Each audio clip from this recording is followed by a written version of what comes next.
Captain Foley with an early live. How's it going? Good to see you guys. Haven't done one in a while.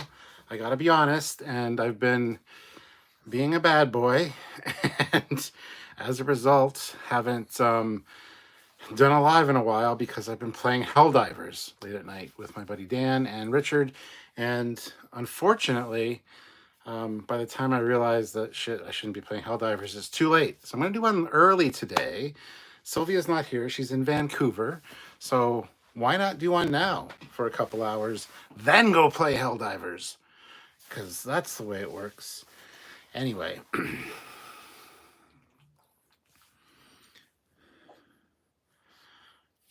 so yes, hopefully you guys are having a good week so far. But yes, let's see here. Please skip this. Hey, Chris, how's it going? Patrick, good to see you. Anyway, yes. So, welcome back, everybody. It's time to hang out and do a live. I just got to send a quick message to Matt. I'm live now. And I think...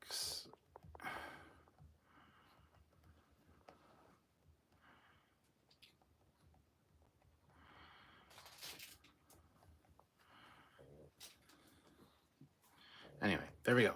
So, welcome back, guys. As I said, I really appreciate you guys coming in and hanging out with me. Figure out do a spattering and get different time zones by doing a live earlier today, and hopefully you guys appreciate that. Ron Phillips, how's it going? Olivia, $2. Oh my God, it's the Foley. It is the Foley. There is no Matt, only Olivia. In my nightmares, maybe. In my nightmares, I need my Matt. Matt, like, keeps me grounded. Olivia just off in the left field there. So you guys are probably wondering what's up with the thumbnail. I have the power. Well, Kit 10K, as you know, who is a regular on this channel, and hopefully we'll see this one, has sent me an early birthday present. Since I posted that the thing for my birthday party already, he thought my birthday was in March. So he hurried and got this sent out. And as a result, it's early. My birthday's actually in May. So, but I did get this, and it is pretty fantastic. It is the He-Man Power Sword by the power of Grayskull, and then Eternia. But yeah, it's a full-size He-Man sword, which is one I didn't have in my collection, and now I do. It is resin. It's got a little bit of a wonky handle here because he reinforced this with liquid fiberglass, and he poured it in and it melted it. But what I'm going to do is just get a leather wrap and wrap it. So, by the power of Grayskull. And then Eternia. I love it. Kit 10K, you are awesome. This is a fantastic early birthday gift, and really digging the power sword. I have the power. Yeah, I hit the ceiling, but it's okay. It's not it's just resin. It's fine. But it feels so good in the hand, and to have a He-Man sword after all this time is awesome. I want a legit good Thundercat sword. I have a foam one downstairs, which is pretty cool. Plus I have the plastic one, the toy from a few years ago that extends, which is kind of wonky. But He-Man sword, man. He-Man. He-Man. Yeah. I have the power of the Lord, motherfucker. Sorry. I'm fine. And here I thought we were friends. Well, you can keep thinking that, Olivia. Chris Gwillem, the 28th of May. Yes. Ron Phillips. Awesome. Mr. Cap 93, turn the pug into Battle Pug. Look up Battle Pug on Google. You'll find a really fantastic comic series actually called Battle Pug, or is it War Pug? I can't remember. I think it's Battle Pug, but He-Man, Lola became Battle Pug, and I became He Captain, the most powerful captain in the universe.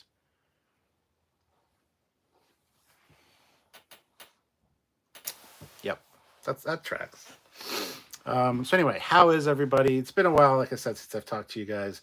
We have Discovery this week, so we're back to our regular schedule as far as new Trek being on, which means Thursday nights I'll be doing a first reaction review at 10 p.m. Eastern Standard Time. That's going to be on the Trekyards channel.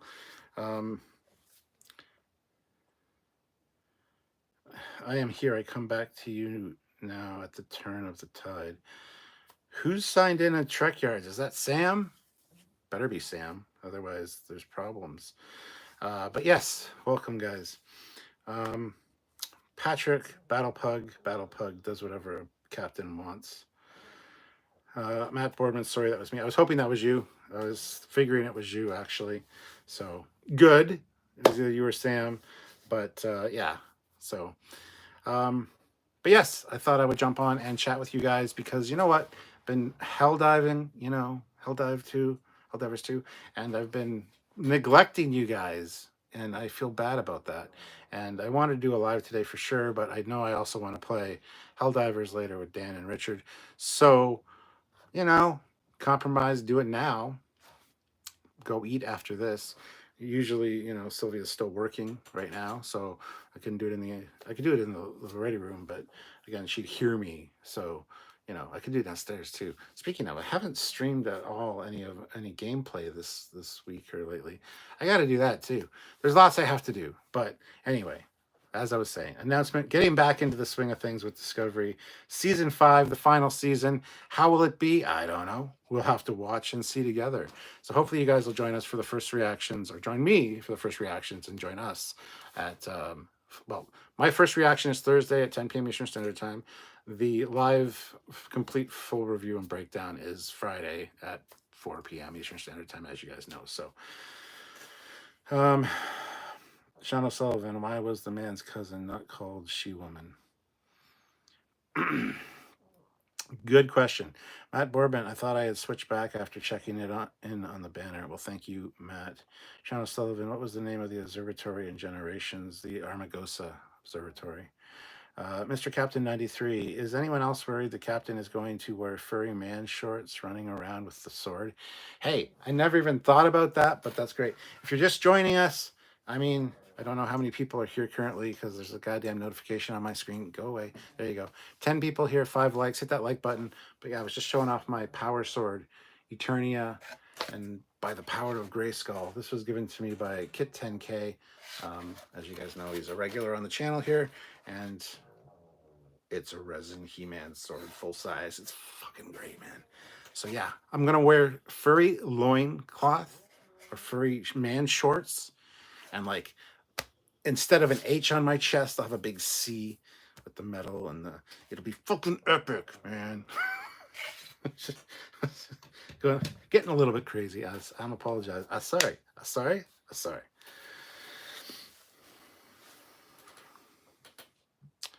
Fleet Paw, $2. Have no fear. Fleet Paw is here. Oh my God, thank you. My favorite admins are all here. Matt, Fleet Paw, and Olivia. Olivia was first though. She beat all you guys.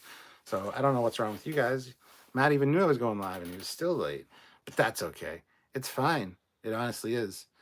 Just came out of a mission in Helldivers. My God.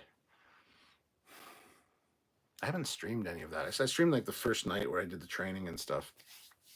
But I'm up to like level 27 now. And it's so good. It's such a good game. We're taking on the automatons right now. Patrick, hey, FO, how are things? Who's FO? Fleet Paw, the Armagosa Observatory. Yes. Ozzy, did Discovery finally fix the shuttle bay door at warp speed? Who knows? With the refit, maybe. Patrick, great to hear. Number one. Oh my God. Mr. Captain 93, where's the captain's choice of snack while watching? What's the captain's choice of snack while watching disco? Cyanide? You know, something like that. Hemlock, maybe? Yeah, uh-huh. Sean, what was the name of Spock's third ear? Uh, uh, I don't know. Patrick, ibuprofen, I bet, yeah. Popping ibuprofen for those, Discovery watches. They give me a headache. Speaking of, guys, I just filmed today. I filmed chapter 3 of Shelf by Shelf, which I'm just looking at now. And there's the shelf that I just talked about. And hopefully you guys enjoy it. That'll probably be next week. Tomorrow on the channel we have, me and Cassie, my daughter Cassie and I go to Toys R Us and check out Toys R Us for you guys, because I know you guys in the States are craving your Toys R Us fix because you don't have Toys R Us anymore. So anyway, that's tomorrow. Ozzy showing his power of nipples of Grayskull. Thrusting nipples of power. Yes, indeed.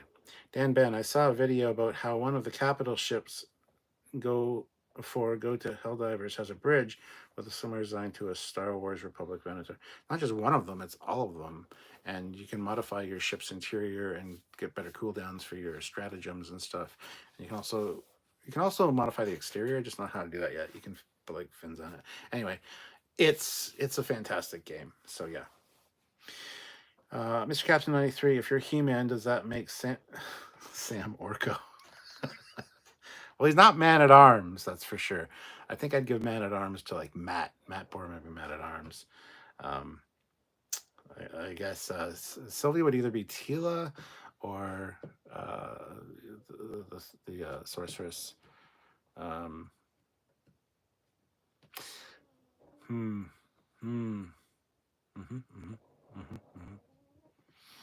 Yeah.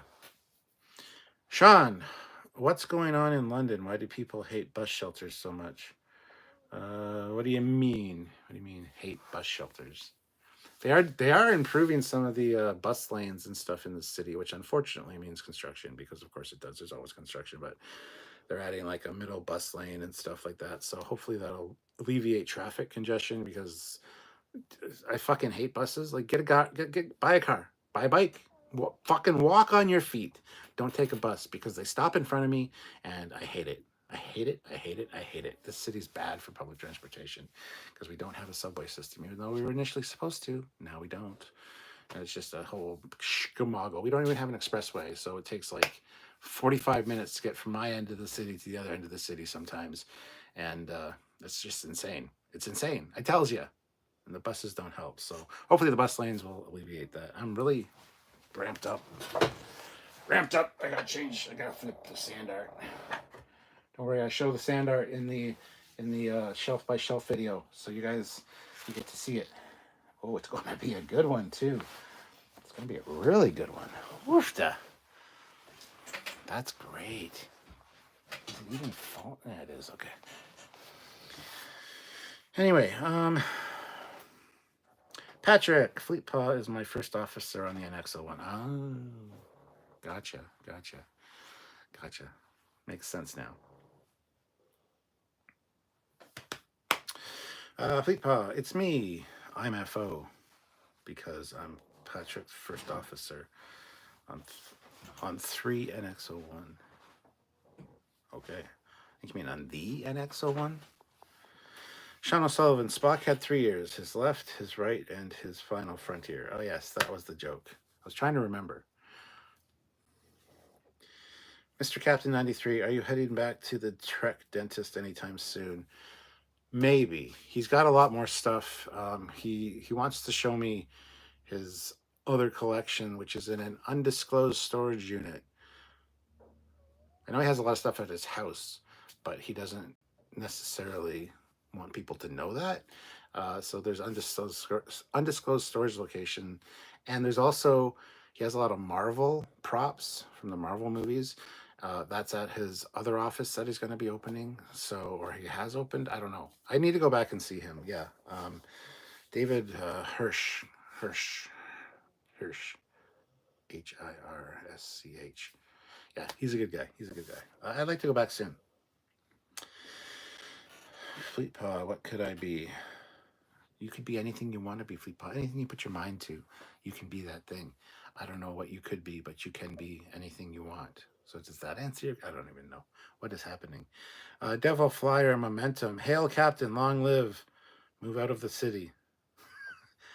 No, I like the city. We're on the edge of the city. We're up at the 401. It's a good city to be in, even though not a lot happens. That's why it's a good city, I guess. But it's close to the border. It's close to so many different things. It's a good location to be in. So, Sean O'Sullivan, every bus takes about 50 cars off the road. It's not the buses slowing you down. It's the cars. You need to drive with me in London. It's not the cars. The cars annoy the shit out of me too, but every bus takes off 50. Fuck off. That's in a big city like New York or fucking Toronto that have dedicated bus lanes and or the TTC. They have the electric ones. They have the subway. We don't have that shit. All we got is goddamn buses and taxis and Ubers. But they're fine. It's the buses that are the pain in the ass here. All by my shelf. Don't want to be all by my shelf anymore. I'm not singing it. Mr. Captain 93, here's a video idea. Wear full He-Man costume and dance around your car while White Snake style. That would terrify all of my neighbors, the entire neighborhood, and also all the viewers if I do record this. I don't know if I like that idea. So I'm going to say no to that because I don't think I'd look good in a He-Man costume. I'm just saying. It's not ideal for me. Dan Ben, I do enjoy the bookshelf videos. Do you really? That's good. I'm glad people are enjoying them. They just don't seem to get the viewership numbers that a lot of the other videos get. So I was wondering. I'm gonna do them all eventually. So unfortunately, these ones are pretty long shelves with lots of books on them, so they're a little bit longer. These ones over here, some of them are very small, short shelves. There's not much to talk about. So once we get into this stuff, it's going to be way more varied topics and also shorter videos. So, but we got to start over there. We still got 1, 2, 3 more shelves on that one. Then we got a bookcase over here, a short one with a bunch of novels and paperbacks, which don't require a lot to talk about them necessarily. And then we move into those ones over there. So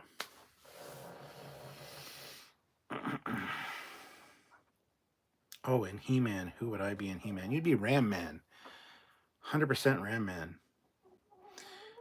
Ozzy, he needs Canada hot dogs with cookies and Canada beer. No, I really don't. Thank you, Ozzy.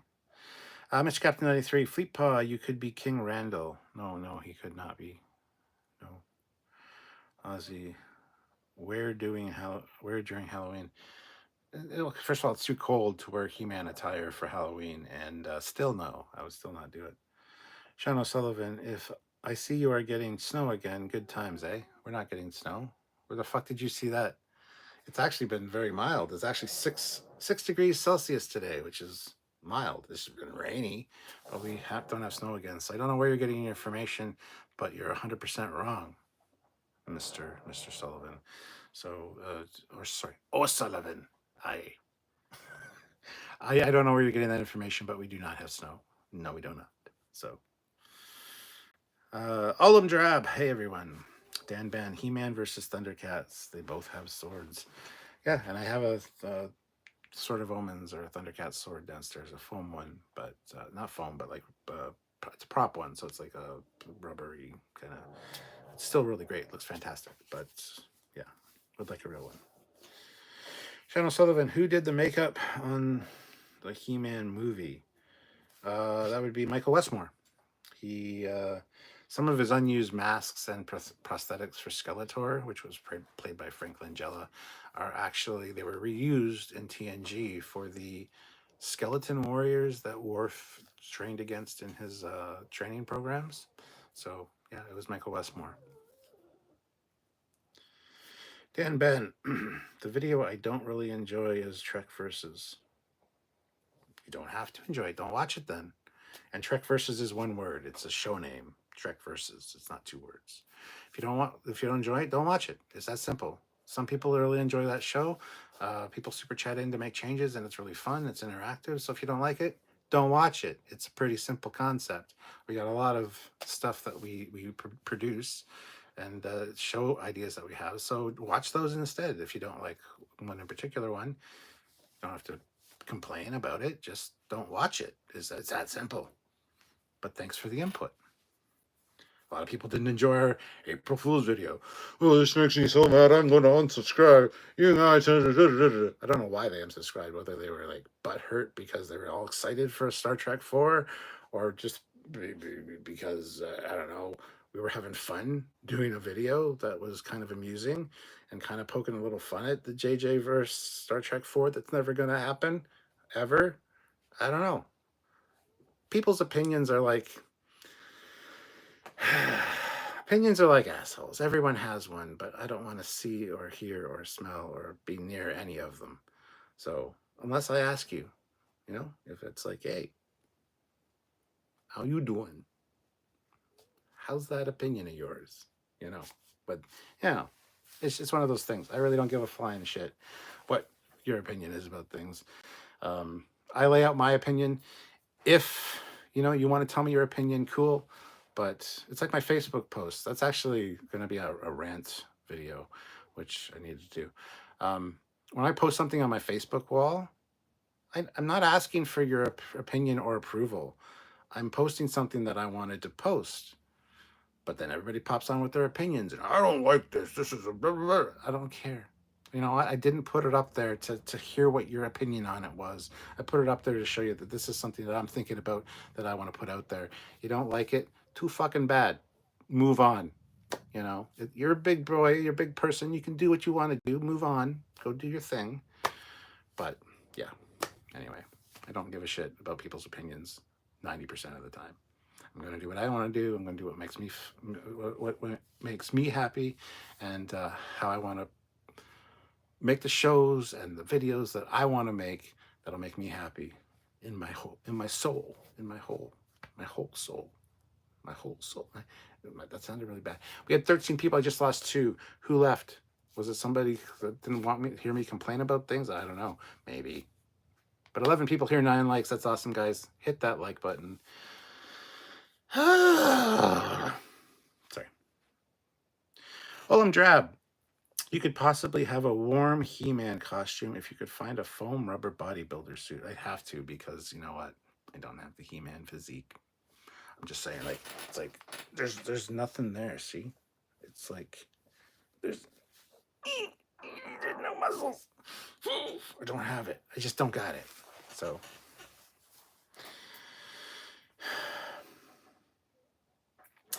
Ozzy, why does He-Man need a starship? I don't know, because fuck me. They actually did He-Man in space. That was like, I forget which season that was, but they went to like Galactic He-Man.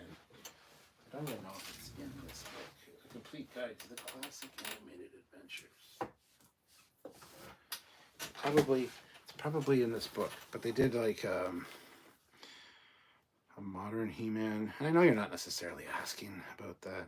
But yeah, they did He-Man in space, and it did not do well.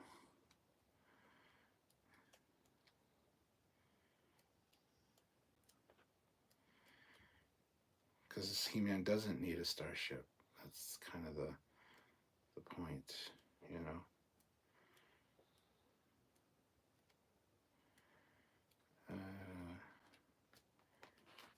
Yeah, I don't think it's in here. They just cover the good classic He-Man. These books are fantastic. It's heavy and expensive. But there's this one, and then there's 3 other ones. This one is this one's the Complete Guide to the Classic Animated Adventures. That's got the Art of He-Man, Masters of the Universe, and He-Man and the Masters of the Universe, a Character Guide and World Compendium. And I also have the Toys of He-Man and the Masters of the Universe. Those books are fantastic. I can't wait to talk to you guys about those on Shelf by Shelf. So, Fleet Pa, it's supposed to snow here tonight, but I'm further north than you are. You are, weirdly enough. I haven't seen the forecast. Let me take a look at the forecast here.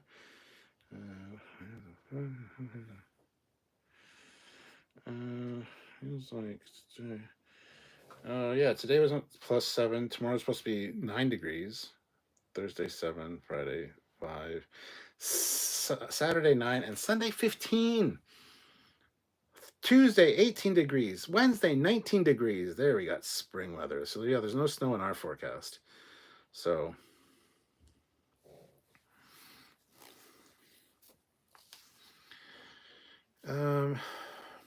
Olam Drab, I don't care much about rankings, but I find it fun enough.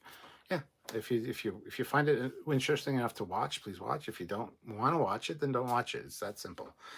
Sean O'Sullivan, I remember when you bought out Trek Good Times. Yeah, the deal didn't go through, unfortunately. It fell through last minute. We were just about to put pen to paper to sign the final, and it just fell through. It was awful.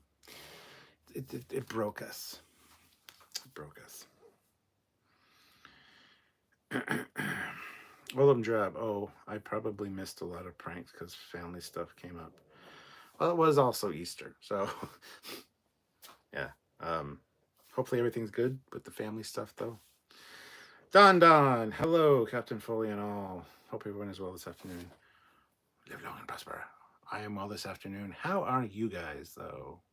Just Captain checking in. How you guys doing?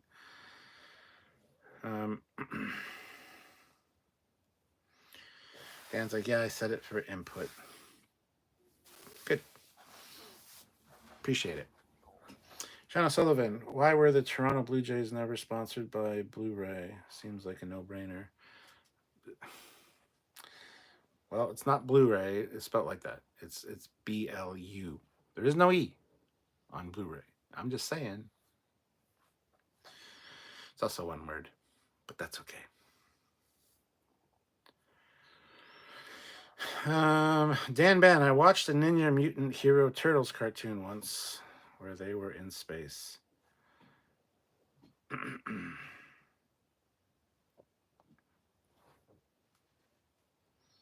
throwing me there with the Ninja Mutant Hero. It's supposed to be Teenage Mutant Ninja Turtles. And I know in the UK it was Teenage Mutant Hero Turtles because they couldn't.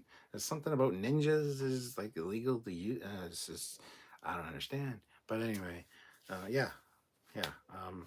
Sometimes shit gets weird. I'm just saying. Moving things to space. Jason X. From Friday, or from, is it Friday the 13th? No. Yes. Friday the 13th. Yeah, Jason X. No. Friday? Yes. Yeah. Anyway, it's an interesting movie, but you didn't need to put Jason in space. You could replace Jason with any alien, and that's still an interesting sci-fi movie. But why? Why move things to space? Trekyards in space. Just put a green screen behind me, I guess.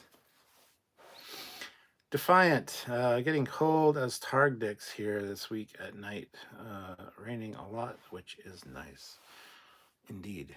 I don't know how cold a targ's dick is, though. And why is it cold? You'd think it'd be warm being tucked up in there until you get the red rocket, and then it's like, why is a targ dick cold?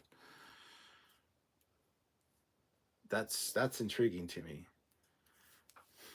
I don't want to do any research on that, though.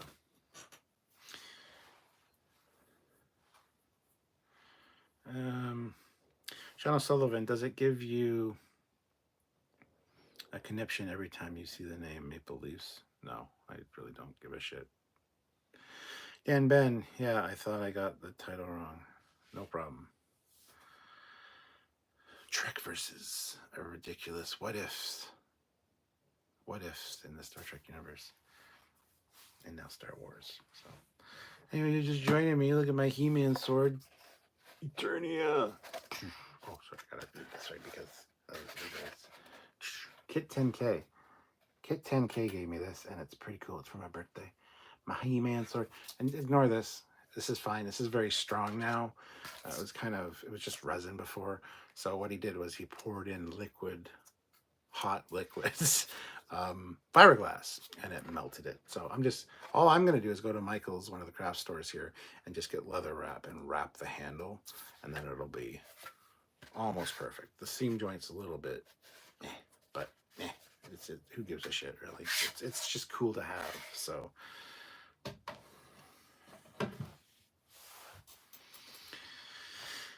Do you like that there will be a young Rachel Garrett in Star Trek Section 31 movie? It's interesting. It's interesting. It'd be cool to see how they use her. A lot of people are like, it's going to be a Lost Era, and it's like, is it though? It's Section 31, which is sketch. It's time travel, which is also sketch because of Carl, Guardian of Forever. So do they pull Garrett from her time to help them with something and then erase her memory, or do they actually go to the Lost Era? Are they in the Lost Era? How much of the Lost Era are we going to see, and therefore have them ruin? Because they'll ruin it aesthetically.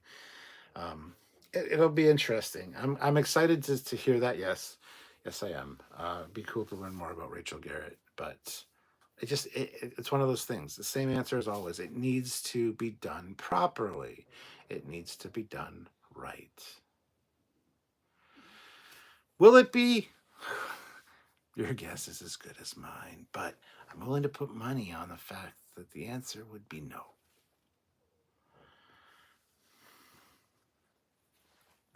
Sean Sullivan, why do you like Sherlock so much? He's no Perot. Perot can suck a big bag of dicks. No Perot.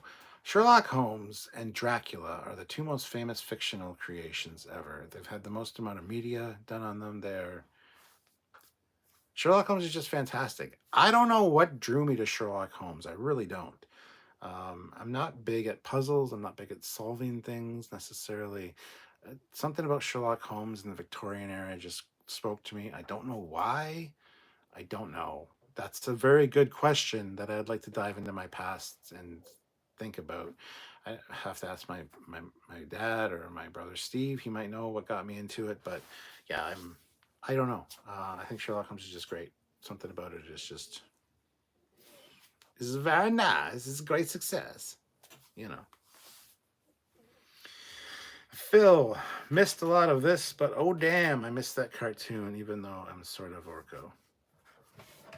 Phil, this sword is my sword. It's my sword. You can't have it. It's mine. I have the power and the sword. It's my sword. Get the fuck away from my sword, man. It's got a mind of its own. It will cut you. I'll put you down. You're okay. I'll protect you. I know you're mine. Sean O'Sullivan. My TNG review show is nearing the end of TNG. I'm thinking of asking around for a few well done clips for doing all 200 episodes. Would you be game? My TNG review show is nearing the end of TNG. I'm thinking of asking around for a few well done clips for doing all 200 episodes. Would you be game? I'd like to say congratulations on watching all 200 episodes. You rock, from Captain Foley at Trekyards. Is that what you mean? Or like a discussion on that? Like, what do you mean exactly? What do you... I don't know what you're asking, Sean. I don't know. I'm not there with you. I'm not on the same page. I'm not even in the same book, more than likely. But anyway.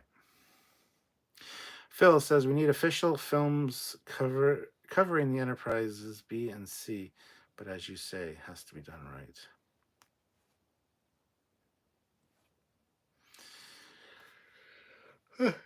Excuse me. Dan Ben, what is the most ridiculous looking Star Trek ship that you have ever seen? Well, the Jaeger class jumps immediately to mind. It doesn't actually look that bad. It's not that bad of an idea. It's just the fact that they took two different starships that were completely different scales and mashed them together at the wrong scale. Most ridiculous looking Star Trek ship I've ever seen. There's been many over the years, many fan type designs that aren't great. Do you mean most ridiculous looking in canon? Oh, excuse me. My goodness. If you go with the Battle of Wolf 359 fleet, there's some silly ones in there. But again, just kit bashes. So I don't know how to answer that question. Olem Drab, I hope they can make the Lost Era look a little better put together than we see hastily put on screen for TNG, etc. A. The Stargazer and the Stargazer, the ship class and the bridge was from that era. Um, but like the Enterprise C, the only thing that bothered me about that was the lack of attention to details. Like, yes, you got a monster maroon, but you just ruined it with everything that you didn't add. So yeah, yeah, I think they represented it fairly well when we did see like hints of it, but like really, the Enterprise C is the only thing we really saw. So. Stern Von Ulk, do you think they will waste the opportunity to have Robin Curtis reprise her role as Captain Savick of the Shangri-La class USS Titan? You know what? I think they will absolutely waste that opportunity. She'd be down for it. I know that for a fact.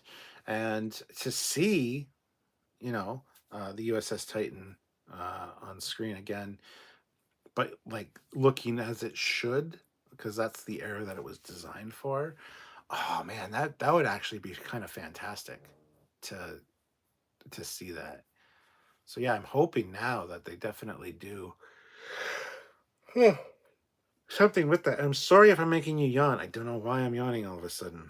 I came in here like high energy, and now I'm like hit a wall. Um, so yeah, I think that would be an ideal situation to bring her back. That'd be really cool to see an old Captain Savick, or older Captain Savick. Oh man, that's a fantastic idea. I don't think they'll do it though. And if they do it, I don't think you'll see the Shangri-La class Titan at all. I think you'll just see her on screen. But what do I know? I just work here. Phil says, "Don't worry, I've got my own swords." Attaboy. Dan Ben, Perot is quite known in the UK. The TV channel ITV has done dramas over the years. He's quite well known worldwide, not just in the UK. I just don't like Perot. I don't like the French necessarily, and I just think he's a snooty little shit with the stupid little mustache. Sherlock Holmes any day over Perot. 100%. 100%. Olam Drab, I have a few swords pared down some years ago to just the real stuff. Nice. Sean O'Sullivan, Arthur Conan Doyle, and Bram Stoker were both of Irish descent. Maybe that's why. Did you know Arthur's mother was a Mary Foley from Ireland? You could be related. Yes, I did know that. That's why I love when in Star Trek 6, Spock says, "An ancestor of mine once maintained, once you've eliminated the impossible, whatever remains of problem must be the truth."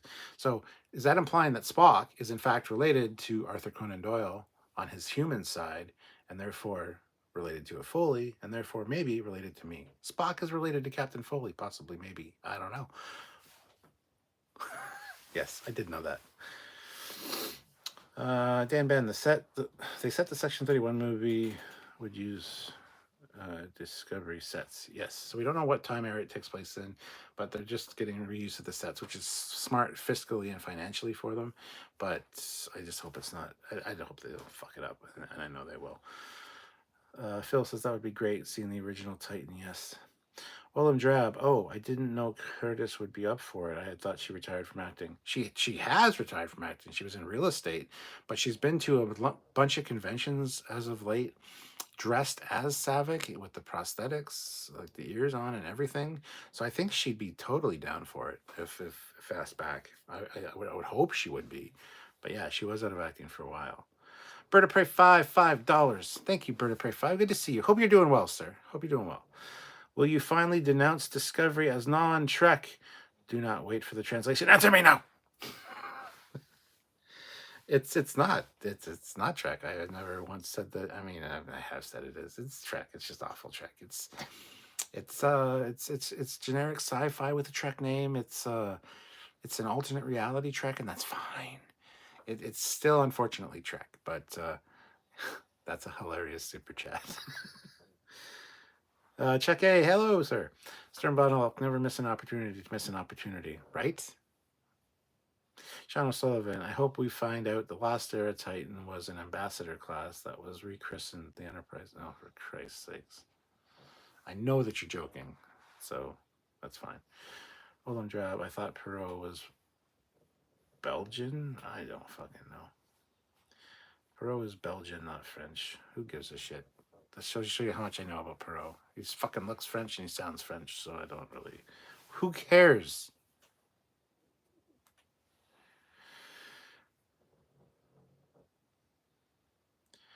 Bird of Prey says, sorry, got to go to physical later. Later, Bird of Prey. Take care. Hopefully all is well, sir. Good to see you. He is Belgium. Again, for the third time. I don't fucking care if he's Belgian. It's all the same over there anyway. People. Next person that says he's Belgian, I want that comment struck from the record and that person blocked from commenting ever again. Olem Drab, come to think of it, I'm distantly related to Foley, so we could have a 6 degree of Spock thing going on here. That'd be awesome. Yeah, I don't know much about the family tree, so. Dan Ben, they say that Section 31 movie would use Discovery sets. Yes, you said that already. And they didn't necessarily say that. You can see it in some of the press photos. So yes, I'll just refer you back to the last thing I said about that.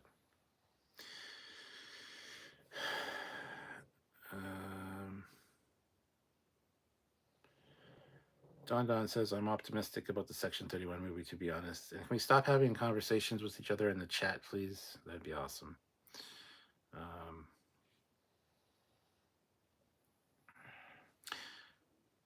Let's go with that.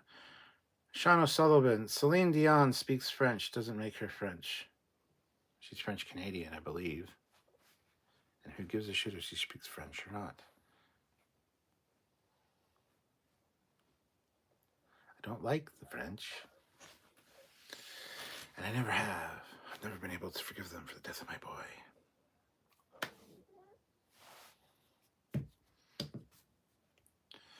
Anyway, who's here still moderator-wise? Matt hasn't said anything. Olivia hasn't said anything. Fleet Pod ducked out.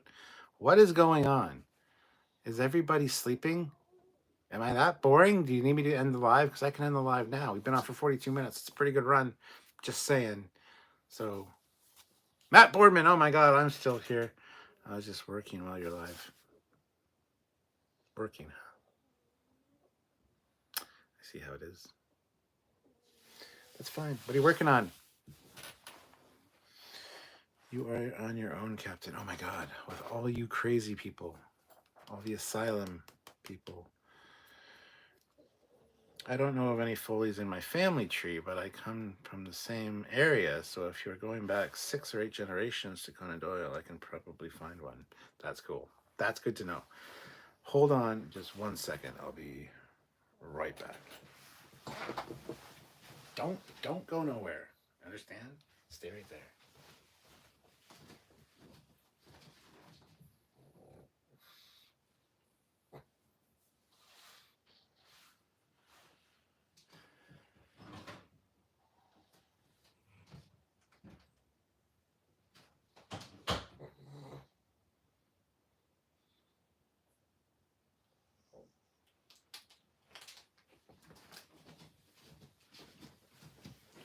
I'm back.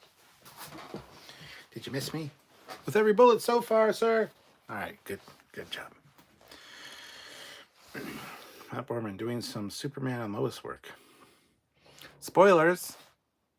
Why don't you tell us what's going to happen in Superman and Lois so that we know, so that we can tell everyone.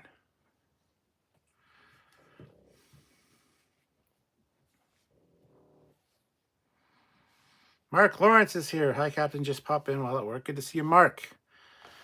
Phil, Discovery felt more like Babylon 5 meets Doom 3. A lot of recent Trek, while good in and of itself, is lacking the Trek vibe. Lower Decks has the vibe. Stranger Worlds almost has the vibe. Picard Season 3 had most of the vibe. still is a little bit off in areas. Yeah, Chuck will say the same thing. Let's keep the highs and hellos to everybody down. I don't like chats going on in my chat because then I have to filter through everybody's greeting everybody, um, which is annoying. So, O'Sullivan is a common name. My father grew up 3 streets away from Gilbert and Sullivan and is no relation. Wow, that's very cool. Dan Ben, most of the information on the 23rd Century Titan came from Star Trek Log's Instagram, not the Picard show. Doesn't matter. The show people were involved with that, so it is, in fact, canon. It's just a different sub-layer of canon. So, is it canon? It's debatable, but I consider it canon. Captain Robert April, if you still feel like streaming after this, Rosetta's on.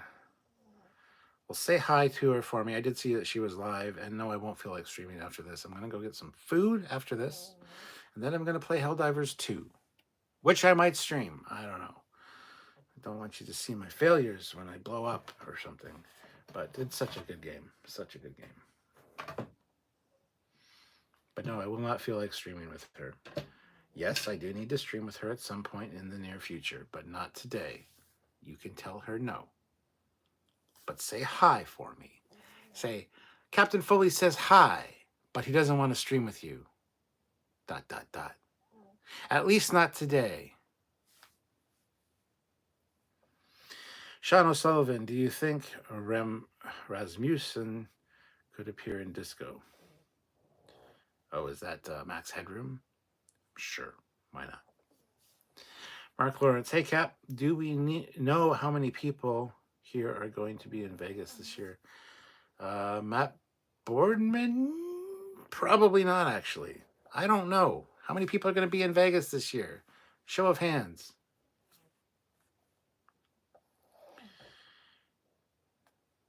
Matt Boardman says, oh, I'm planning to be there. There you go. Phil says, Picard's Season 3 managed to make the rebuilt Enterprise D almost as nostalgic and beautiful as seeing the refit or A almost. Huh. Robert April, Rosetta says hi and have fun getting killed in a video game. Or doing some killing. Is it poutine time? Or poutine? This is a French. Poutine is the correct way. Who gives a shit? It's poutine. That's how it's fucking spelled. That's how we're going to say it. That's how Canadians say it, is poutine. Unless you're French Canadian, then it's poutine. It's a poutine.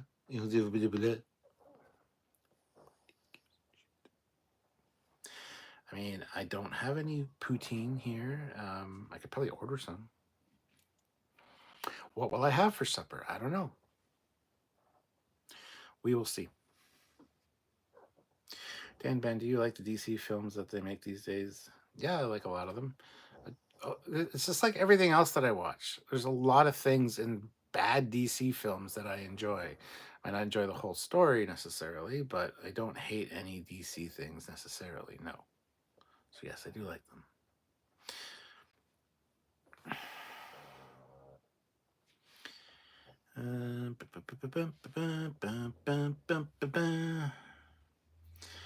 Stern Von Alt, getting one of them Canadian hot dogs? What does that even mean? What is a Canadian hot dog? What does that even mean? I don't understand. Neil Hammersmith, by the power of Kaon, I have the Kaon. Indeed, indeed. Neil Hammersmith, DC animated films are where it's at. Their animated stuff is great.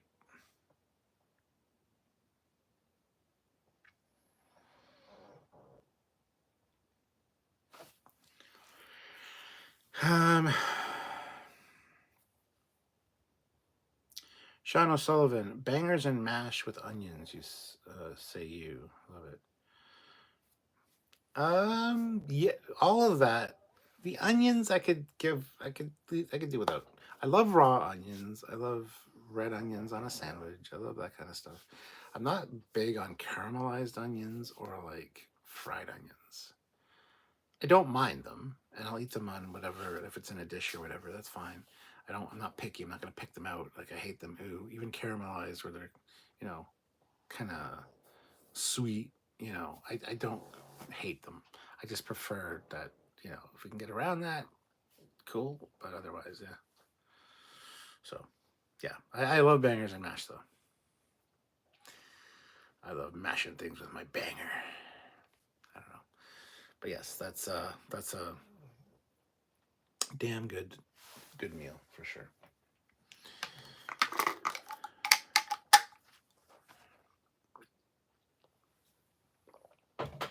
So if I well not if when I play Helldivers 2 tonight, should I stream some of it or would no nobody watches them? I don't know. Some people watch them. I got a few viewers for some of the gameplay stuff. Nobody fucking super chats. I know that in VR I can't see the super chat, but if I have my phone and I check like between levels or whatever, I can see them. No one super chats during them, so I just like a lot of them I'll stream just for like completion's sake, so that I've completed the game and I can watch all my gameplay, maybe learn some things watching it back. But I don't know. I don't know what you guys think about that. Um, Again, if Dan, I know you're out there. If you don't like it, you don't have to watch it. I understand because a lot of the stuff. That's why I moved all my gaming stuff from the Trekyards channel to this channel because Trekyards is Star Trek focused, and a lot of people are like, "Why are we watching this?" I don't know. Why are you watching this? I'm streaming what I want to stream. My Captain Foley personal channel, I can do whatever I want as well. So, and it makes more sense because there's more varied topics over here, not necessarily just Star Trek. So, anyway, yeah. Anyhow, moving on. Stern Von Hulk missed out on Truckyards episode 2 yesterday. What happened? Was so looking forward to Trucker Stu and Mechanic Sammy. The you know what? I think they went out of business. I don't know. People are all on about that Truckyards episode though. Like that should become a franchise. We should do that. We should do Truckyard videos. That was a really popular one. So I'm glad people like it. Fish and chips. Oh, fish and chips. Love it. Love it. Actually, on Good Friday, we went over to my brother-in-law, him and his wife, Sylvia's sister. Um, so is it my brother-in-law? I said Sylvia's brother-in-law, but I don't know. Anyway, regardless, he invited over Sylvia's dad, myself, my son Christian, and my son Thomas. We went all over there, and we had a fish fry, and Atlantic salmon on the grill. Oh my god. Mwah. Didn't need salt, didn't need pepper, didn't need vinegar, didn't need tartar sauce, didn't need anything. It was just fucking phenomenal. So we had Atlantic salmon and we had perch, and it was such a good meal. It was such a good meal. Anyway, yes, fish and chips, 100%. I love fish and chips. I love a nice beer battered, haddock or any kind of fish, honestly. And there's a place in London here, a fish place called Archie's. And a lot of places you go and order fish and chips and they give you like a little cup of tartar sauce. And it's like, I need more tartar sauce. Now, Archie's, they got like a squeeze bottle of tartar sauce on the table. So you just squeeze on as much as you like. And it's really good tartar sauce as well. So yeah, fish and chips. I got to go to Archie's now. I haven't been to Archie's in a while. Now that I'm talking about that and the tartar sauce, now I got to go to Archie's. Will I go to Archie's? I could go to Archie's tonight, actually.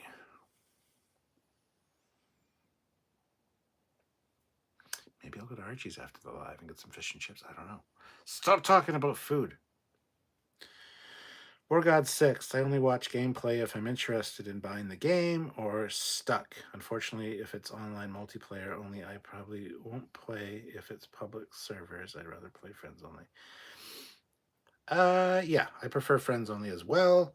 That being said, earlier this afternoon I was playing a little bit of Helldivers where it's just a quick play where you just jump in with another squad, and we were killing it. Me and these 3 random guys that weren't talking on their microphones at all, which I prefer actually. Although I did need help opening a door because it was one of the friendship doors that has 2 buttons, and I'm like waiting on the map, like, and I saw one of the one of my fellow players, and I'm like, how do I get his attention? Shot him in the leg, and he just healed himself with the stim and kept running. And it's like, I'm trying to get your fucking, I need you up here. Anyway, regardless, when I play with my friends, we keep, we help each other out with that kind of thing. You know what I'm saying? So, Fleepaw, sorry I was away. I had a phone call. Doctors, they have shit timing. Oh, okay. You already got in shit for being away, but that's okay. Dan Ben, did you see the picture of Spock from Strange New World Season 3 comparing it to the suit from TOS? Yes, I did.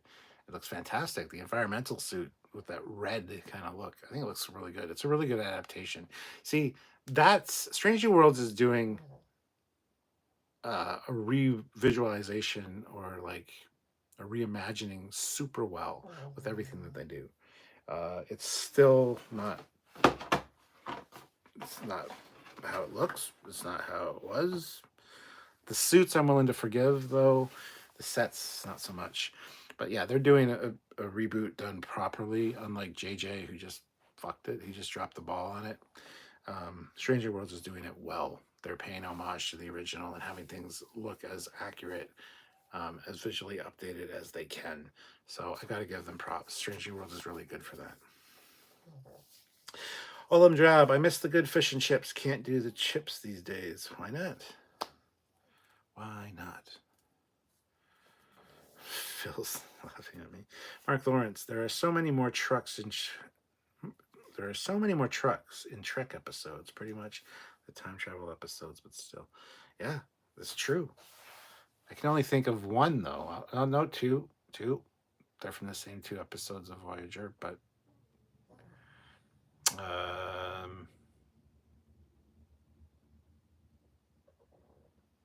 oh, the one that almost hit Edith Keeler, or did hit the one that hit Edith Keeler. We need to do that one. Yeah, that'd be a good Trekyards episode. I think that was a truck. I think that was a pickup truck. Jillian's from Star Trek 4. Yeah. Yeah.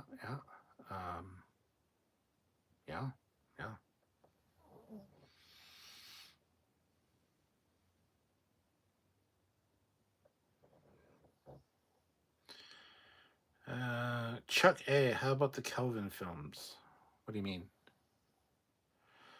They totally fucked the dog on the whole reimagining things. They really got it wrong.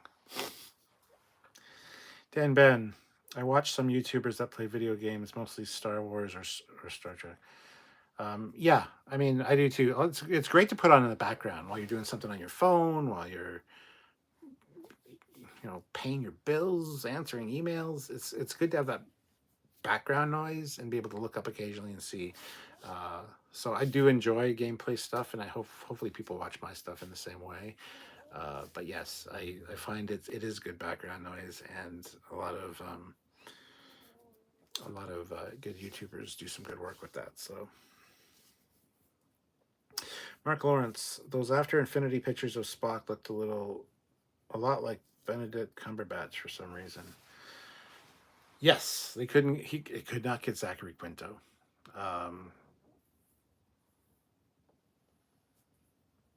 It is what it is. Phil says, no, not laughing at. It's a delicious emoji. Oh yeah, it's the licking the face one. Sorry, I'm blind and it's very small. Dan Ben, the recent Star Trek PC game Infinity announced it's not doing any more updates. That's a shame. Chuck A, will it be made sooner or later? Oh, probably. I don't know, because we got an announcement like 2 days before April 1st that was like, new director on board for the 15th fucking time. I don't know. I honestly have no faith in it ever being made. So, Fleet Paw, a Dodge Ram 2500 from Voyager and Enterprise, a GMC C15 from the Voyage home, the semi-truck from Voyager. I think there was a couple in Dixon Hill themed TNG episodes. I don't remember any in DS9. DS9, there would have been likely some in past tense, as well as Beyond the Farthest Star. Is that what it's called? With Benny, where he writes the novel. There might be some in that. Don, to be honest, I myself am among those who love other current Star Trek shows more, despite a few things I love about Discovery.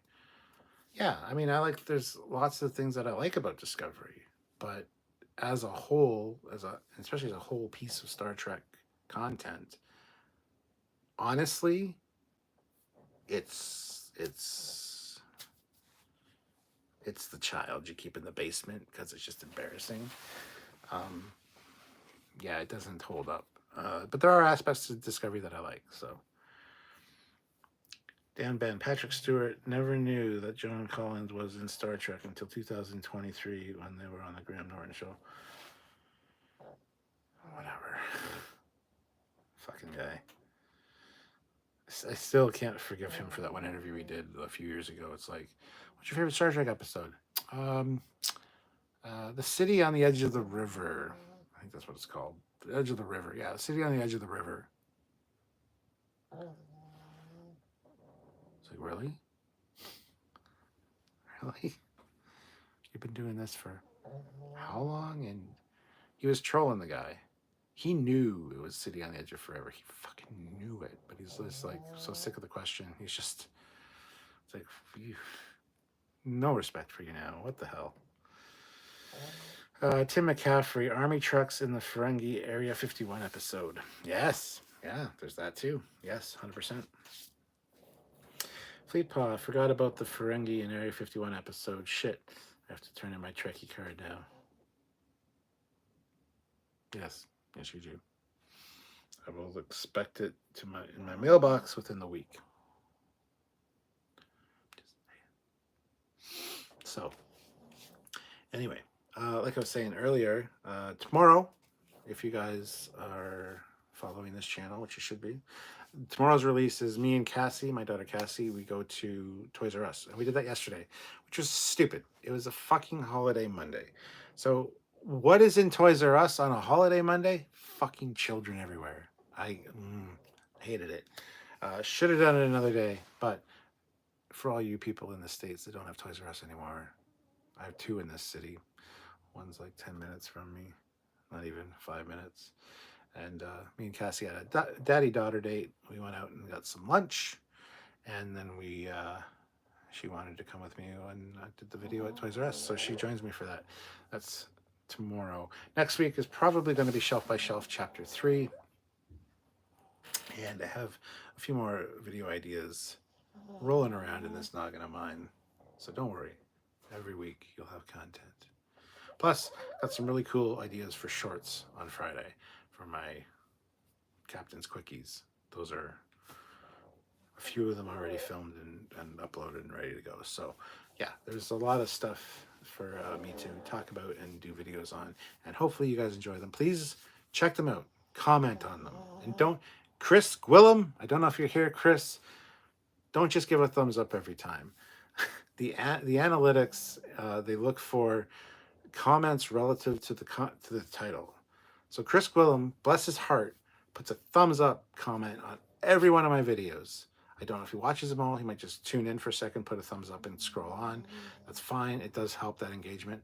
But honestly, I'd like input from you guys. And it also helps the analytics when YouTube sees that it's comments regarding the video that you just watched. So if you can comment and help me out in that regard, I'd really appreciate that for sure. So anything you guys can do to help out on those videos would be greatly appreciated. Even sharing them with the different communities, because like I do He-Man ones. I've done G.I. Joe. I've done Transformers. Share them with the relative fandoms that you're a part of or groups that you're in. I'd really appreciate that as well. So anything you guys can do to help, I appreciate. So.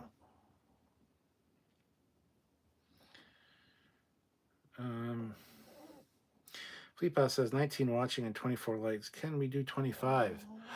We just hit 25, so we're fine. All of Job's like, okay, Fleet. He was the 25th. There you go.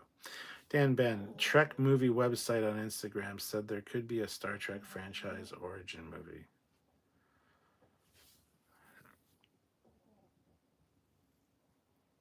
Now, when you say Star Trek franchise origin movie, does that mean the origin of the Star Trek franchise movie?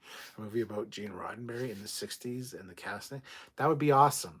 I've seen miniseries like that, like the creation of the Beatles or whatever. Like, and they're really fantastic. They're really fascinating to watch. And I forget which one we were watching. And I was like, this would be really good for Star Trek. Have like a 6-part miniseries that has just how Star Trek got off the ground, the first couple of, and actually just right to the end of TOS. So you see actors portraying William Shatner as Kirk on recreated sets. You see these people and you see all the backstage stuff that happened. You see like the cancellation, the news of cancellation, the news of almost getting canceled at season 2, and the saving of Star Trek. That would be a fantastic, and I would watch the hell out of that. So, yeah.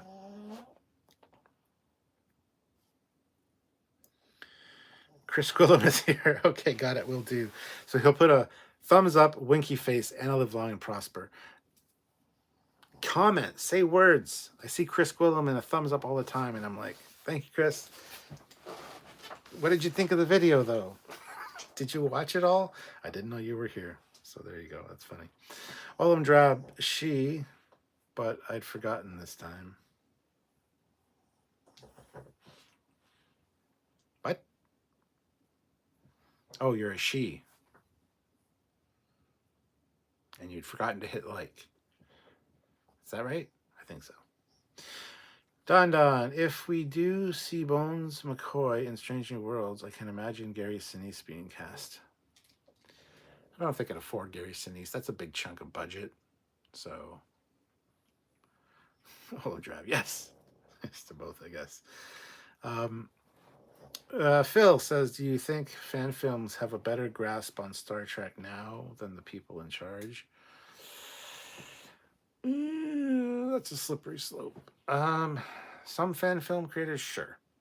I was just actually, I was doing my chapter 3 of Shelf by Shelf today, and there's some Star Trek like compendiums, like Star Trek or Star Trek Strange New Worlds, book 5, and then there's Star Trek Constellations, which are a collection of short stories by fans.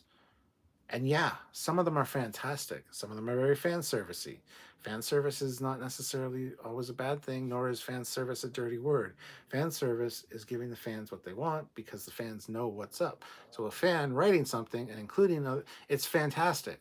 Fantastic. See what I did there? So phenomenally. See what I did there? Phenomenally. Anyway, no, it's some of them do know, they just can't put it on screen. Some people are not script writers, some people are not story writers. They might have ideas, but what they produce isn't exactly what they were going for. A lot of people have great script writing abilities and good at dialogue, but then you see that their fucking costumes are all misfitting and like taped together at the back and are loose, and they're working with what they have, and God bless them. They're doing the best they can, and that's fine. You see other ones that are sitting in an office chair like this with like cardboard fucking sets behind them that look like absolute ass. And you're like, it's really distracting to listen to your good dialogue and your good ideas when your sets. And I don't know if I'm being shallow by saying that. Some of them are really fantastic. That's a good question. But yes, I feel like the people in charge, there's too many of them. They have contradicting ideas, and not all of them understand Star Trek. So somebody that doesn't understand Star Trek throws in a good idea. Somebody who doesn't understand Star Trek goes, "Oh, my kid wouldn't understand that. We need to change that." Okay. So yes, the fans, I think, have a better grip on what the fuck people want in Star Trek than the corporate guys, because corporate guys have their heads so far up each other's asses. It's just, you know what I mean? Like, I don't know. I don't fucking know.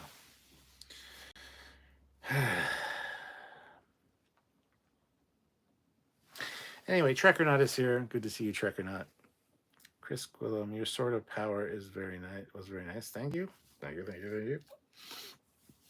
Thank Kit 10K for that. Mark Lawrence, a movie about Gene Roddenberry would be awesome. Could go way back with him and his crazy life. You could do his whole life, yeah, including, and that'd be a great miniseries. See the TOS years, see the years in between with the movies, see the TNG years where his health was failing and the show wasn't performing very good and people were trying to get more expressive ideas out there that he was kind of roadblocking.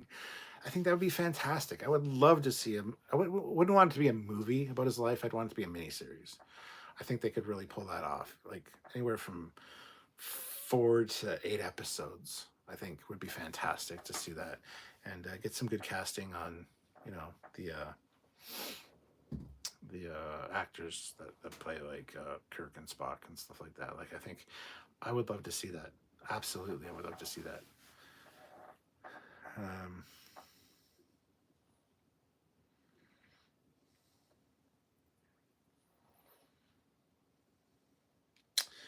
Phil says, never mind, you just answered that question. Which question? Fleetpaw, Gary Sinise is ageless, but he's a bit too old to portray Bones, I think. Are you kidding me? Bones looks like he's fucking 60 in TOS. He was born 40. Like, he never looked young. I always thought McCoy was so much older than he was in TOS. So,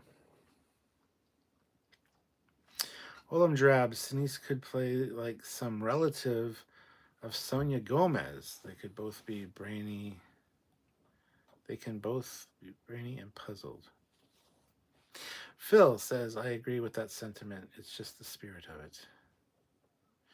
Olam Drab, can you imagine Sinise in Lower Decks cartoon form? Yes, I can. Olam Drab, fans have been trying to make some kind of consensus understanding of Star Trek canon for half a century. What chance does a boardroom have? Yep. Not even just canon stuff, just stupid shit. Like you see it all over JJ's 2009, and you see it all over Discovery the first couple seasons. Just stupid fucking decisions. And that's the fucking thing. Brian Fuller knew better. He knew better, but his mandate was the Klingons are going to look different. The Starfleet ships cannot have cylindrical nacelles. I have these rules. But he fucking knew better. I remember hearing from Doug Drexler saying, oh, Brian Fuller's going to be involved. This should be good. He understands Trek. It's like, yes, Discovery's going to be awesome. And then we heard everything about what was happening. And then Brian Fuller got let go. And, oh, wait, the ship is NCC 1031 because Brian Fuller is Halloween's his favorite holiday, don't you know? It's like, really? That's what the fuck? This decision process you're making? Like, what the fuck? And then all the sets and all the costumes and all the makeup and all the prosthetics were all done by the time Fuller was booted. So the next people that came in, even though they might have wanted to make changes, couldn't because all the budget was spent. So they had to use the sets, and they slowly retconned and changed things over the course of a couple seasons. And then those producers got let go, and then those producers got let go, and then those producers got let go, and then those producers got let go. So every producer had their own vision, started steering towards it, then they'd get let go because they're stupid. And then a new person would come in and go, okay, I got this original Brian Fuller shit, this course correction, this is my vision, let's start aiming that way. And then, oh shit, they got let go. And now somebody's got to oh, we're going to go this way now all of a sudden. It's just a clusterfuck. Just a fucking clusterfuck. Anyhow, Mark Lawrence, information technology. Random comment from my work account. Disco Stew's first appearance was season 7 at the neighborhood flea market. Table 5.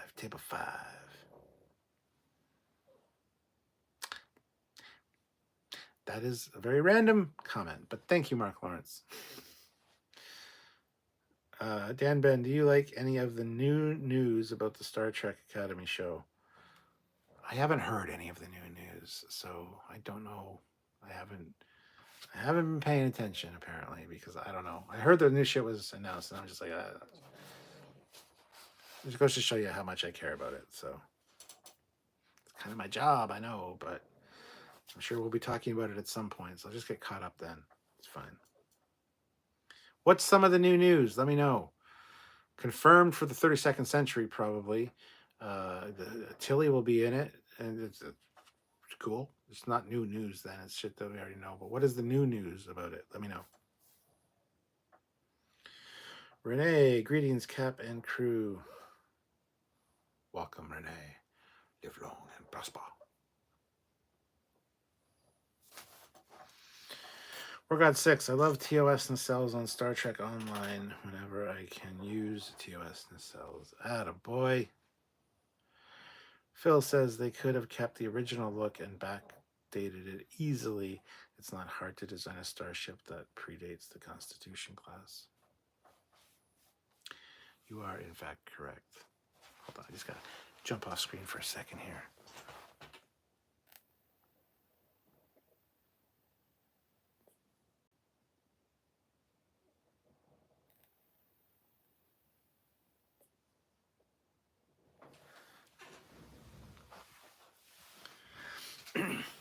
Running a little bit of a test. So we're going to see how this turns out. I'll tell you about it at some other point down the line.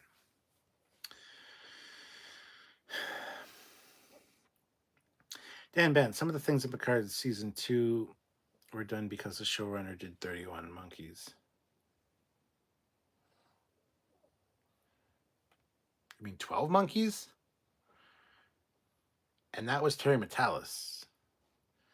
He did 12 Monkeys and he did season 3. He was involved in season 2, but he did season 3.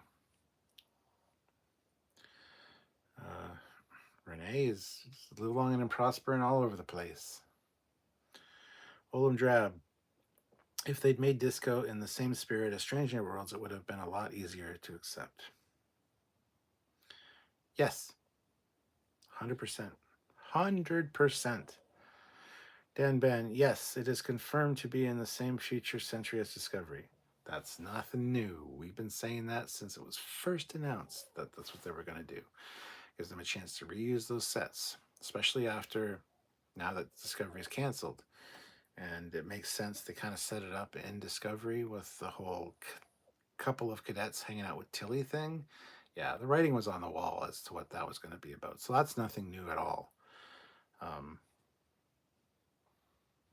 You know? Mark Lawrence, I'd put TOS nacelles on my universe class for the lulls if I could. They'd either be tiny or the ship would be scaled up to the ship, making them humongous. Yep. Excuse me. I'm gonna turn to a random page of the Star. This is one of my extra copies. It's a little bent. Let's see what we got going on here. Ooh. Warp field coils. The energy field necessary to propel the USS Enterprise is created by the warp field coils and assisted by specific configuration of the starship hull. The coils generate an intense multi-layered field that surrounds the ship, and it is the manipulation of the shape of this field that produces the propulsive effects through and beyond the speed of light. Yep.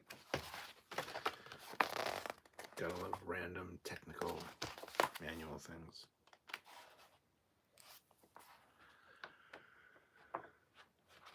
Ugh. Probe classes. Class 1 probe.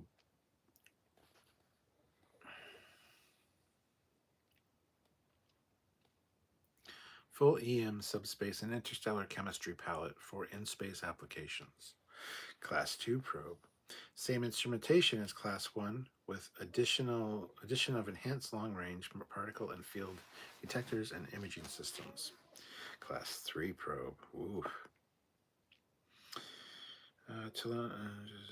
Additional data, limited SIF hull reinforcement, full range of terrestrial soft landing and subsurface penetrator missions, gas giant atmosphere missions, survivable to 450 bar pressure, limited terrestrial loiter time. Yeah, it goes all the way up.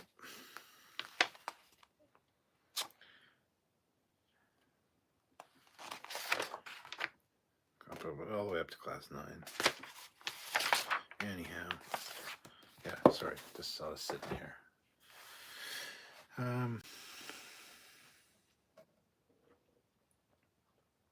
Dan Ban Academy will be filmed using the entire Toronto Film Studio set. Nice. Phil says the designs for the Nova class in that manual were interesting.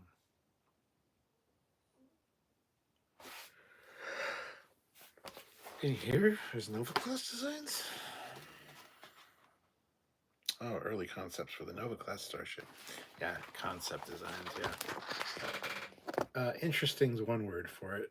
There's like one of these that well, two of them that I kind of like. This one and the one below it.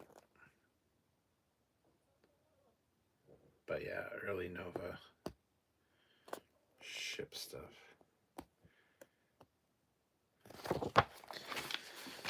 Weird and junk, don't you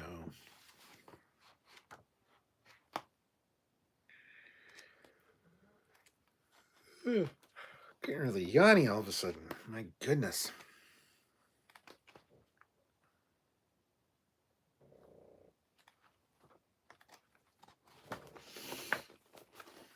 Bend this back into shape. Dan Ben, Academy Cadets showrunners Loga Landau describes them as kids who have never had a red alert before and who never had to operate a transporter or be in a phaser fight. It's pretty accurate, don't you think? Again, they're not telling us anything we don't already know. It's not like Red Squad or anything. Do you think Academy will do like the Red Squad type thing and feature Tilly commanding a training ship with a group of cadets learning how to be officers, or a shore-based show? That's a very good question. I think it might start out as a shore-based show and then go on ship. I don't think they'll be the best of the best students like Red Squad. They might be students that need extra help. And that's where Tilly comes in, because Tilly was like, she had the autistic vibe to her, and she had trouble dealing with people. So that it could be something like that. Interesting question though. I think it might involve a ship. It'd be cool to get another ship, honestly. So,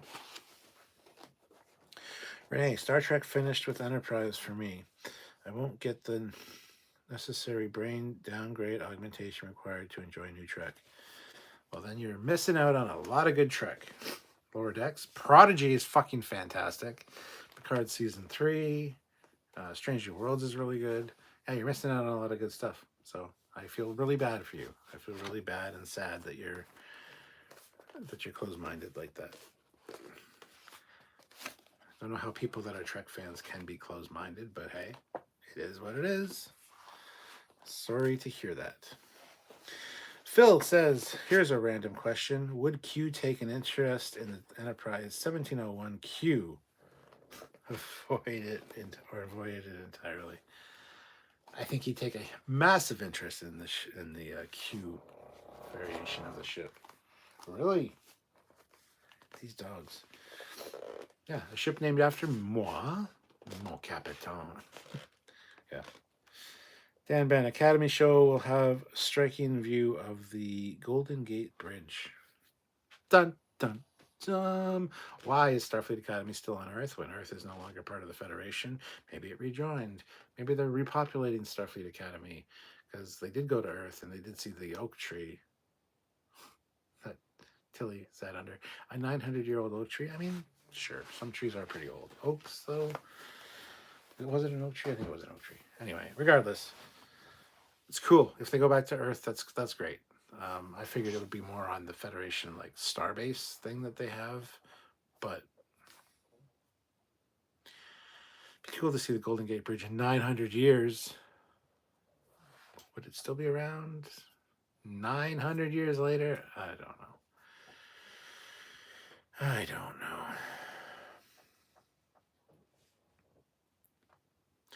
Yeah, so I mean, the show, they're telling us stuff that we already speculated was going to happen anyway, which is fucking funny. There's nothing new going on there. I know Tawny Newsome is involved with the writing. That's Mariner. So apparently she knows her Star Trek and loves her Star Trek. So hopefully it's good. Hopefully Tilly can come back as a character, because the last couple seasons of Discovery, she just wasn't the Tilly that I know and love. So I don't know. I don't know what to tell you. I'd give an Academy show a chance, but hey, I think they had to rebuild the Golden Gate after the brain. At least part of it, yeah. Phil says, I once had a crazy idea that the Enterprise Q became involved in something that created the Q.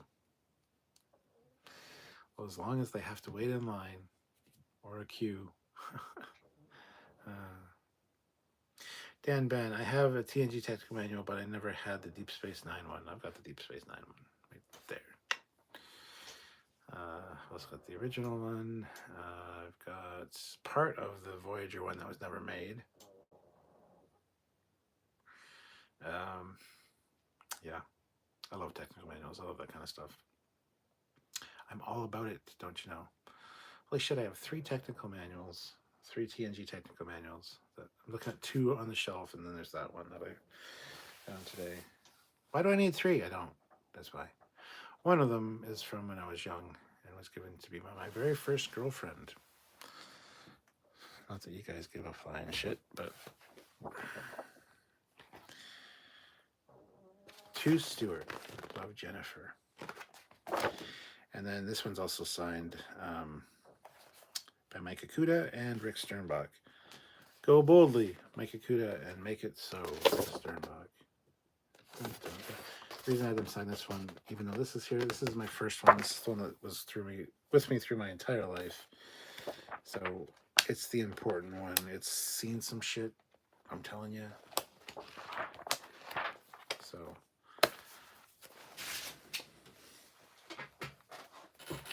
Crinkly dog toy, crinkly dog toy. Ow, that hurt my finger.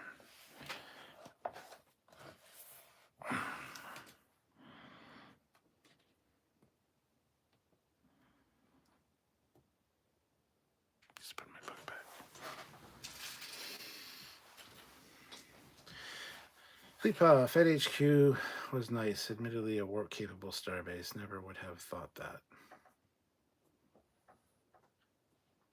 Phil says, what's your opinion of the old side canon, the Starfleet Museum website? I love that shit. That's, yes, the Romulan warships. The big, like, bulky Romulan yes. That stuff's great. That, to me, that's my canon for what the Romulan War was like. So, yes.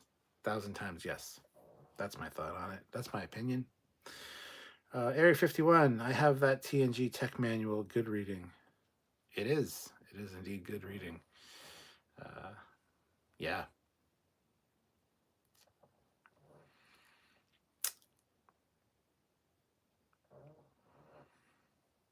Yeah. That's going to be on the chapter 4 of Shelf by Shelf. Chapter 3 is the next one, so it's coming up. Feetpaw looked a lot like the tip of Gandalf, the White Wizard's staff from Lord of the Rings. What? Who in the what now?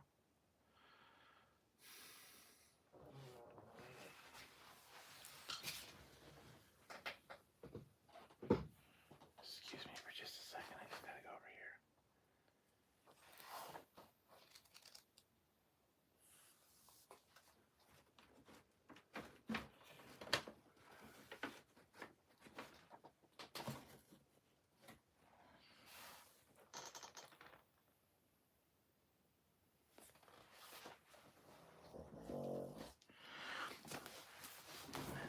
just realized my Pern books, Dragon Lover's Guide to Pern, The People of Pern, and the Atlas of Pern are over here and not where they're supposed to be.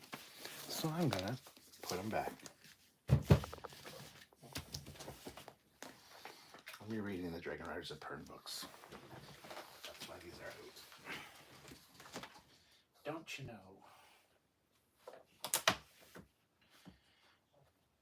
Oh, you piece of shit. Get the frick in there.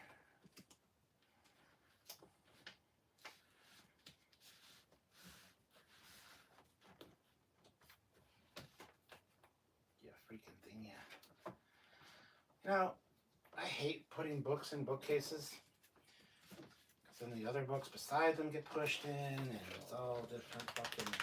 Gotta keep them all lined up, because my OCD says it's gotta be straight, and it can't be pushed back.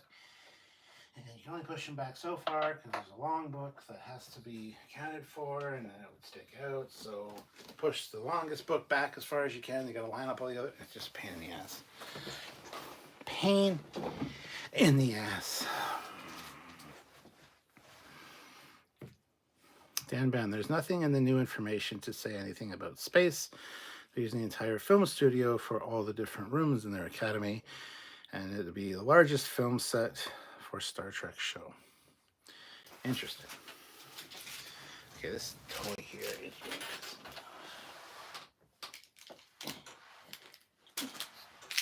Take your dog. Geraldine is here with $20. Evening cap, rolling in late.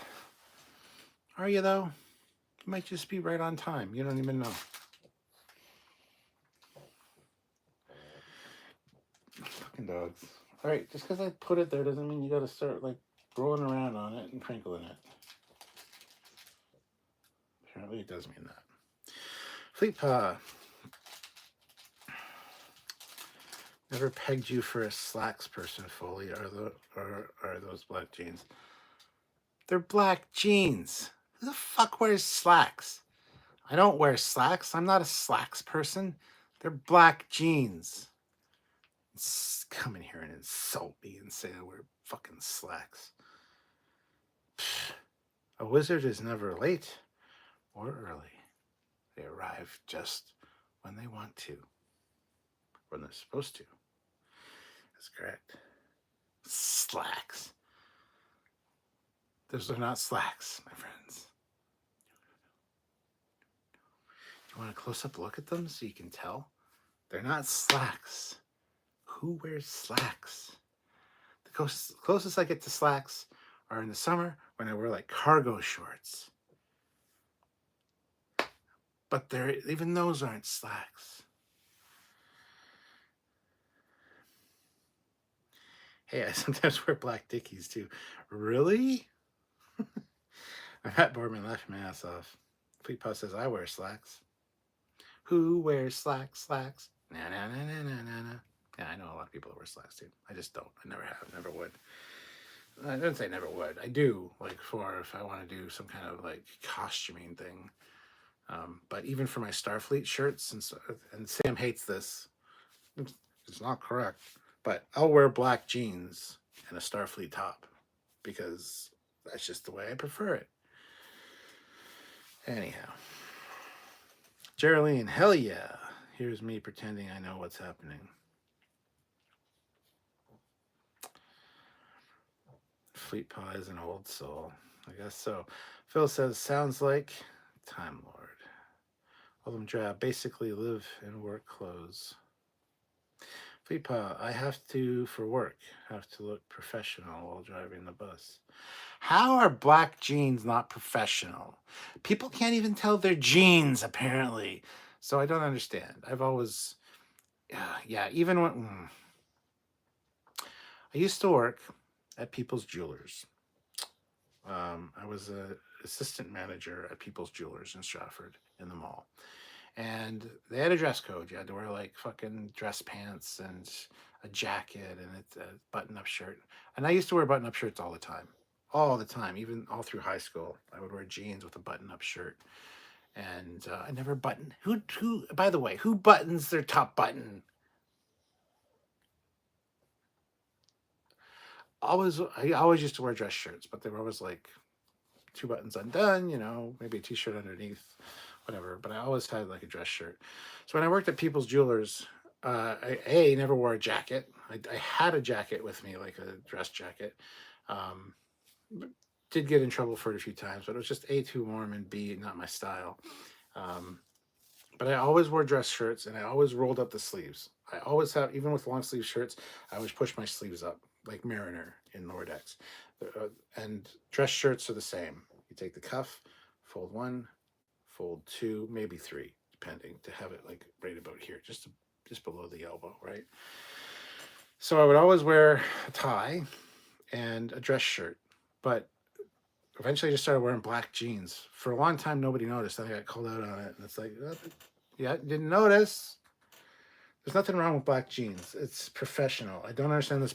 You gotta look professional. Professional is a state of mind. It's not a fucking how you dress. You could be the most unprofessional asshole in the world, but if you're dressed professionally, people take you more seriously. What the fuck? No. Not. No. I just never understood that whole dress professionally bullshit. Like, if you have a uniform, fine. I'll wear a fucking uniform if I have to. That's fine. But don't tell me that I need to wear dress pants or slacks when I can just wear black jeans and be A, more comfortable, B, more confident because I feel more comfortable. And, they're more rough and rugged. They last longer.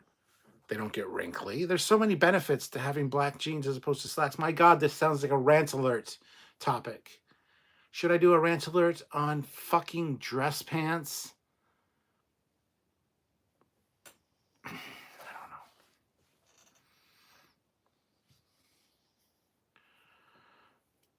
Trick or not, I thought the captain could make uniform adjustments. Captain's prerogative. I fucking would on my ship. Absolutely, 100%. Our Trekyards uniform, I push the sleeves up. I'm always a sleeves up kind of guy. Always have been, always will be. So when I push my sleeves up, Sam's like, well, yeah, no, that's not how. I don't give a shit. I'm going to be comfortable. I want to be confident. So the Trekyards uniform, sleeves get pushed up. That's how I'm always seen at conventions. Sleeves pushed up. Captain likes to get his hands in there. I'm just saying. I can be more me when I feel confident in what I'm wearing and how I look and how I present myself. If I feel awkward because I don't like what I'm wearing, or I'm uncomfortable because the sleeves are long and it's bothering me, I'm going to be less assertive. I'm going to be less confident. And what fucking employer in the world wants you to be less confident? That's right, every one of them, because they want to be in charge. They don't want you thinking that you have your own ideas. I get it. But confidence makes people do good things, makes them work at their best capacity. So, whatever. Rant alert over.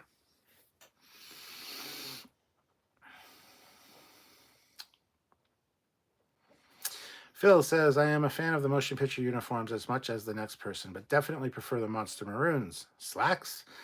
That's Red Dwarf material. Rimmer would put us on report.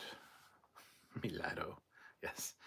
War God 6. I hate jeans. Too heavy and such for me when I do wear black jeans the way it should be. Somebody doesn't wear jeans. Interesting. Olam Drab. Get dress shirts with bigger collar sizes. No. Matt Boardman. I've always worked at places where if it's business professional, they would let me roll my long sleeves, but pants had to be dress pants material versus jeans or a khaki cotton material. Yeah, I've worked at a lot of places like that too. Fleet Paw, I only button the top button when I have to wear a tie. Exactly. That's the only time you fucking button up at the top button of a shirt. Even those shirts that have like the 3 buttons, the 3 fucking buttons here, and then who buttons these up? I see it all the time. You don't button. No, don't. You look like a fucking idiot. Stop. Leave the top button undone at least. At least the top button undone. 2 buttons. 3 sometimes. It depends. Yeah, and I see it all the time. And then you get...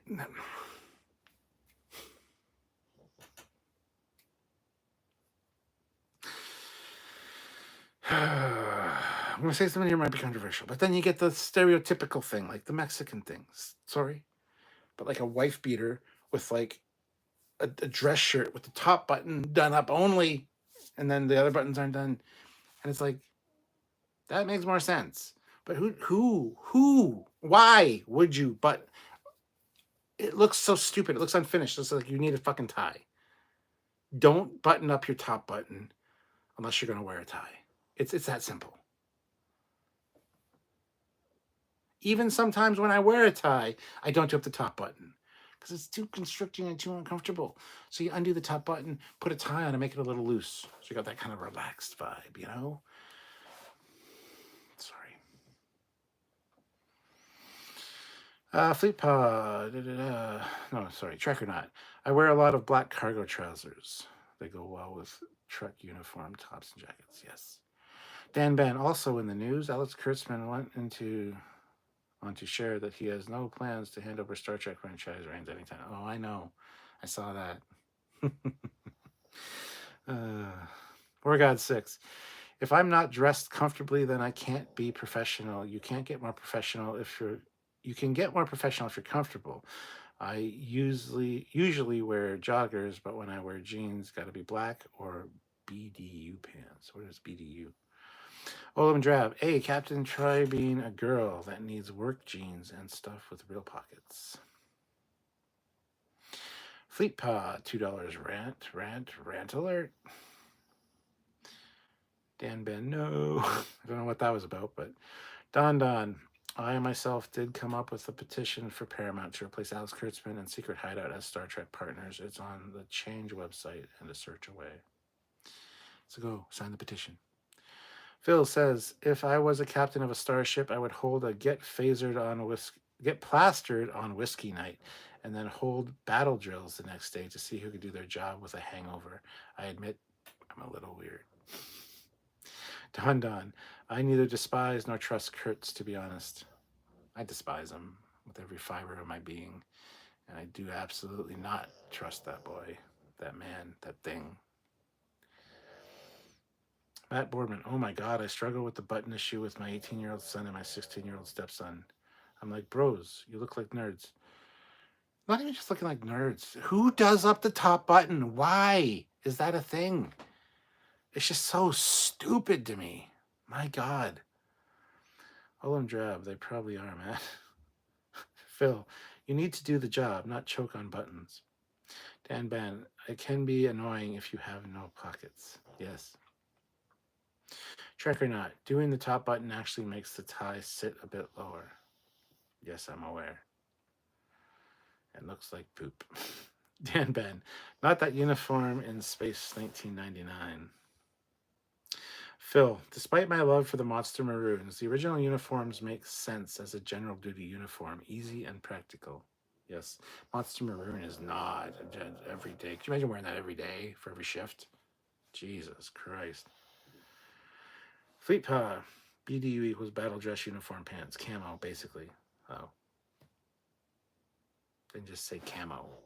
BDU is 3 letters, camo is only 4, so just go with camo. Then people know what the fuck you're talking about. War God 6, battle dress uniform, basically camo that soldiers wear. I've always been a camo fan, so I finally invested in BDU. I'm invested in camo. Okay. I don't understand camo. I don't understand. That's it. It's fucking close rant alert. All right. I don't understand camo everything. I know people that are fucking camo bed sheets, camo hat, camo jacket, camo shirt, camo pants. Ugh. It's like, the fuck? Do you want it? Just do this. You can't see me. If you want to be invisible. I don't understand. All right. Some camo stuff's fine. Camo hat, cool. Right? But every piece being camo and everything in your house being camo blankets, camo fucking pillowcases, camo bed sheets. It's like, for the love of Christ, just go live outside. Just go to the forest and you'll be happy. It's like it's already decorated for you. I don't understand. I'm sorry. If you like camo, that's awesome. I just don't understand.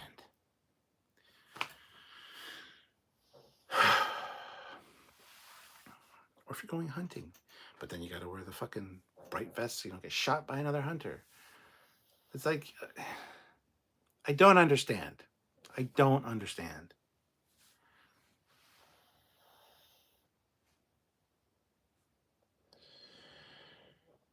Fleetpaw, Monster Maroon looks sharp though. I'd rock it. Yes.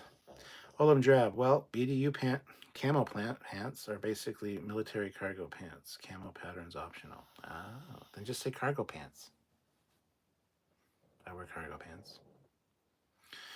Matt Boardman, having worked at places that required business attire and not business casual, you'd be amazed at how your body can adjust to having to wear those clothes every day. Oh, I know. I've been there. I've done it. I understand. Yes, you can get used to it. That said, it was always nice to get out of them at the end of the day. Yes. Yes. I hear that every day from Sylvia, by the way. I can't wait to take this bra off. I can't wait for you to take that bra off either. Actually, do you need help with that bra? But yeah, the whole I need to wear a bra. We have company coming over. It's like, do you though? With that shirt, you don't really need to wear a bra. I'm just saying. No, I need to wear a bra to feel comfortable around people. It's like, okay, cool. But then please don't complain about wearing a bra, because you don't have to wear a bra when you work from home, especially if you're not going to be on camera.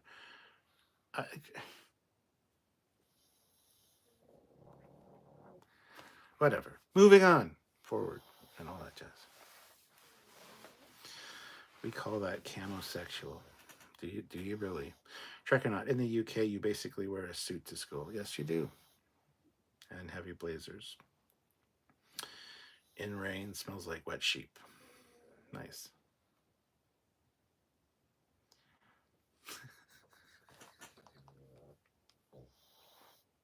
Matt. Yes. Sylvia's the same way, but that's not a bad thing though. Just saying.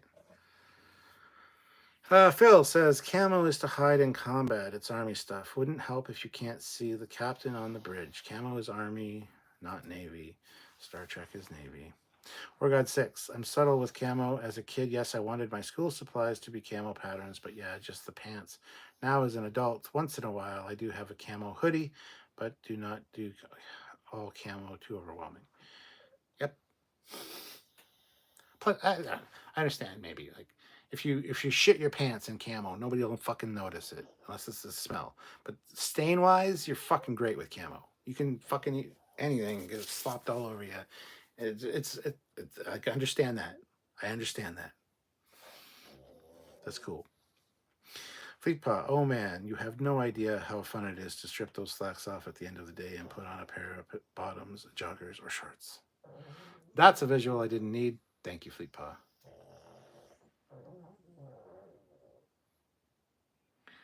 Yeah. Oh, camo. I thought you said camo. Olive Drab. I actually would probably like the realistic leaf for bed sheets. I'd feel like an idiot wearing them now. Matt Boardman. Haha, not too bad. Not a bad thing in my eyes. Fleetpaw. In rain, wool blazers smell like Scotsman's first girlfriend. Anyway, on that awesome note, I think I'm going to call it quits for today. It's just after 6. We're almost at the 2-hour mark. I need to go eat, and then I got to play some Helldivers. Dun, dun, dun, dun, dun, dun. For democracy. For freedom.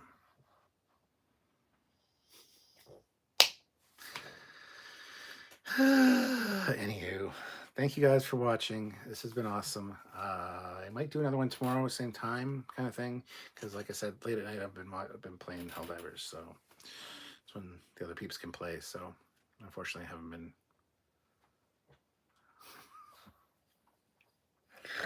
Oh, Matt. Matt is messaging me behind the scenes here. Anyway, thank you guys for watching. Have yourselves a great night. I might stream some of my Helldivers 2 later if anybody's interested, but nobody said a goddamn word about it when I asked you guys for your opinion, so that kind of answered my question for me, which means I shouldn't do it, and that's fine. So, but thank you. Remember fish and chips, yes. May the Schwartz be with you. But anyway, thank you guys for watching. Have yourselves a great night, and I'll see you tomorrow. We're probably doing a live at 4 because Sam wants to. So I don't know if I'll do one. I don't know. Anyway, regardless, I'll see you Thursday for sure, late. Although the Thursday first reactions are going to be on the Trekyards channel, not this channel. Just for the record. Most of you are subscribed to both, so you won't miss it. But just in case you only subscribe to this one, my Thursday night first reaction videos will be on Trekyards. So anyway, on that note, thank you so much for hanging out with me. Hit that like button if you haven't already, and I'll catch you later. Bye, everybody. I hate that they put it over here now. It's just